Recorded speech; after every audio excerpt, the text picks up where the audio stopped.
Did you know that the first law enforcement officer for Arlington, Texas was a city marshal in 1894? Did you know that early duties included tax collection and even serving as a city engineer? Did you know that the department used bloodhounds for tracking? Did you know that the first speed limit was set at 10 miles an hour in 1911? Imagine getting pulled over by this in 1911.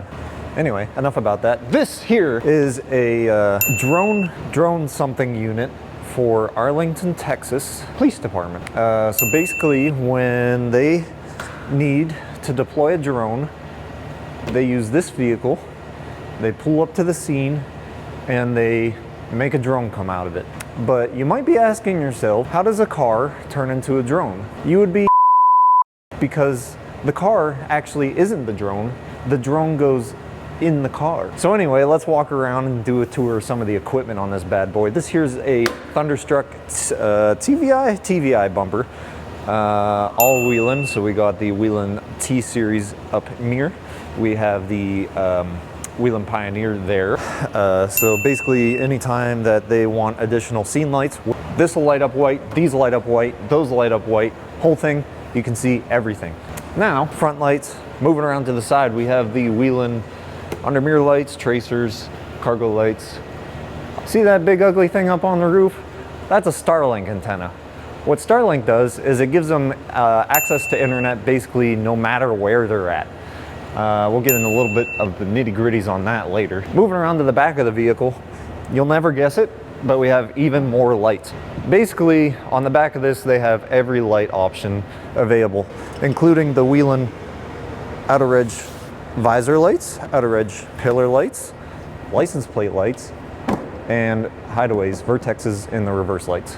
There's not too many other options they could have got. Now in the hatch, this is where the magic starts. Remember I said something about a drone earlier? That gets housed in this bad boy. Truck vault, drone Commander 7 or something like that. So basically in here, the drone lives in one of these cabinets here.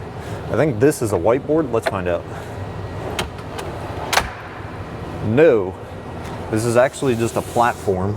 I guess if you're a police officer and you have your drone up in the sky and you're looking at a bad guy, you can use this, put your crayons here and put your piece of paper here, and you can draw a picture of the bad guy.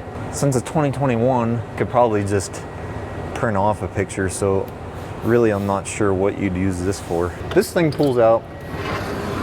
This is a high brightness screen, swivels around so they can have their drone up in the air flying. They'll have their controller here controlling it, high brightness screen going off so they can see their perps from the screen or whatever they're looking at, fires, whatever you use a drone for.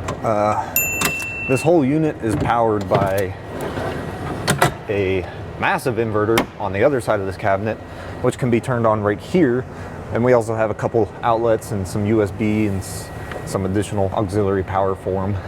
Up on the bottom of this hatch, we have Whelen strip lights in white/red. So when the warning lights are off at night, they'll default to red. Any other time, they'll default to white. So that way you can still have a little bit of light, but stay incognito. And then we have this switch here. Anytime that they want to make these a different color, they can press the switch, override it. The command cabinet is illuminated red, so they can still see everything without the blinding white lights. And then they can also override them off if they wanted to. And then behind the seat is where the magic happens. So on the interior of the cab here, we just have a freestanding ProGuard gun lock. Okay, so in here we have our electronics cabinet. We custom made that. Basically you can see all of the termination is labeled, so you know exactly where each wire goes. Whelen core system, Whelen external amp for the howler, expansion modules, fuse blocks, so on and so forth. This is that massive 5,000 watt inverter I mentioned earlier. This is your Starlink kit, along with a Peplink modem ordeal mounted up there. So that's for your LTE backup. So even if the Starlink goes down, you still have 4G, 5G, LTE. Havas VSX console with a laptop mount. And then here we have our core 21 button controller, siren tones there. These are all the alley takedowns, reverse lights, cruise, low power, DVI. DVI is automatic, so when they take it out of park, DVI will shut off, lights will flash faster. Traffic advisor, if you press both of them, now it goes center out. If you do just right, so on and so forth. And gun lock. So if you have a Pocket Jet 8, it's built into the console now, just like that. Yeah, these are Tiger Tough seat covers with custom embroidery for Arlington. So this is slide 3 out of park. Basically the most attention grabbing patterns that we can. Here we are in scene mode. One of the big things you'll notice about this is when we have the hatch open for the drone hoobadoop. Now, not only do the Whelen Mega T's turn on, but also these workside lights to really pump out some illuminations back here.